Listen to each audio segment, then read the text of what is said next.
Good morning, Coach. AP Stedham, AP and Kelly, as we see at syndicated radio. Out of curiosity, do you recommend any place that you visited this summer?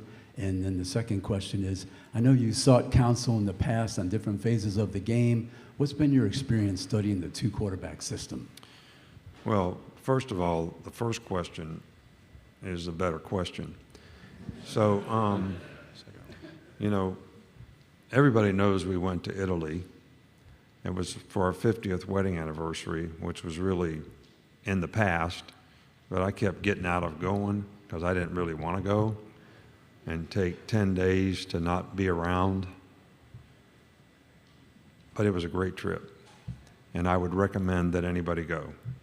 And Florence is fantastic, Rome is fantastic, the Amalfi Coast is fantastic, and we got roll-tided everywhere we went.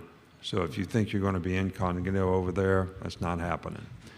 So, and the second part is, you know, we need for all of our quarterbacks to develop on our team. I don't think anybody has separated themselves to this point, even though I see improvement in each and every guy in terms of how well they're doing and how they're developing. But we need that on our team. We don't just need a starter, we need a backup, we need, you know, good players at that position. Just like Jalen Milroe had the opportunity to play last year, we needed him to be ready in the Arkansas game and the A&M game. So when somebody separates themselves and nobody knows for sure when that is, and I can't establish a timetable to say on this date we're going to say this is the starting quarterback.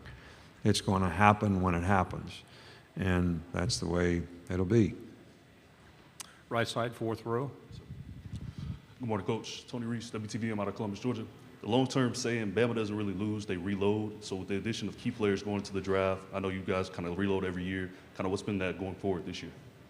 Well, I think that that's the way it's going to be. When you have a lot of good players and you do a good job of developing those players as they have at Georgia, we have done that some in the past, you lose 4 or 5 guys that are underclassmen, in some cases more, some cases maybe less.